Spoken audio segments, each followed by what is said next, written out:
So here we are at our final stop for the tour.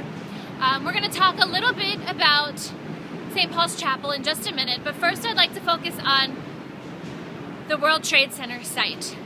Now let's start with the World Trade Center site as far as the past.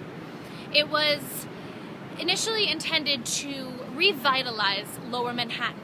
Post-World War II growth in New York happened in Midtown, and the city's original financial district was really struggling. So developers got together with the Port Authority to develop this new office complex. It was decided on this site as the Port Authority is shared by both New Jersey and New York. American-born architect Minoru Yamasaki came up with the design. It was innovative at the time, technically, although not aesthetically pleasing. His design, instead of calling for a steel core that the building, was then built off of, a steel mesh skin was built into the side, and therefore that was what held the structure together, causing big open office spaces. There were no columns in the center, so it created much more space for offices. As any project of this site, it took years to get it developed and to get construction started. By the time they started, it was already a dinosaur. The U.S. economy was swept up in the Vietnam War. Social situations in the country weren't great, and this was the last thing that New York City wanted. So there was a lot of protest over it. A lot of people were upset that they were building buildings taller than, the Empire State Building, which was beloved by the city. And it definitely struggled. It was made up of 7 buildings. And, because of the economy, there weren't a lot of spots for, there wasn't a lot of call for offices. So for the 70s, it struggled. The 80s and the economic boom of the 80s helped it, get some of its investments back. And then the boom of the 90s was really what made the World Trade Center prosperous. And it became, around the globe, a marking for New York and for the country. So of course, as everyone knows, on September 11th, 2001, we suffered the terrorist attacks. 2 planes flew into the building. I think everyone knows what happened that day. And the area was devastated. It was evacuated, and not much can be said. But there are memorials now, official memorials on the site that you can visit.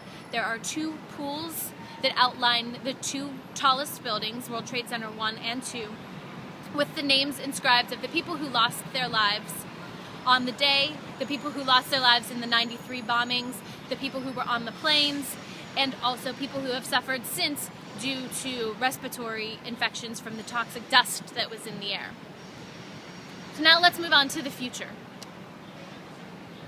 Right in front of us is number 1 World Trade Center.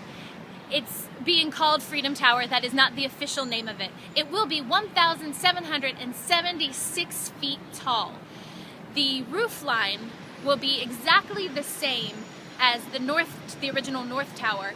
However, there will be a spire that goes up that will reach to that representative height.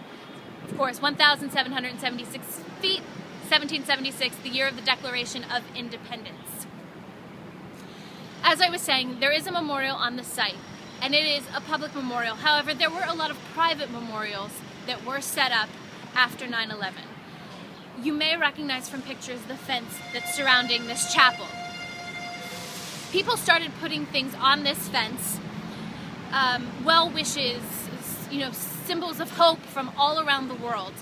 Eventually the fence was covered, so the church put up extra panels. They thought 15 would be enough. Eventually they needed 400. This chapel behind me is St. Paul's Chapel.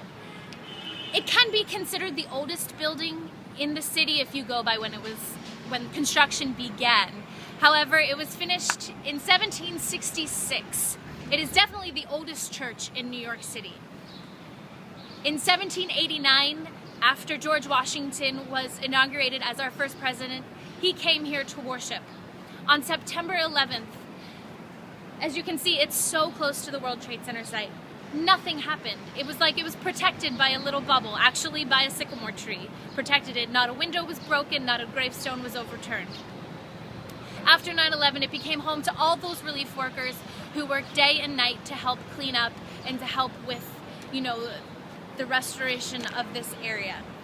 When Mayor Giuliani gave his farewell speech as our mayor in December of 2001, he said that this building was thrice hallowed. Of course, when it was consecrated as a church in 1766, when George Washington worshipped here, and then again, finally, on September 11th. It's like the little chapel that stood. And he said it represents everything that New York stands for, its strength.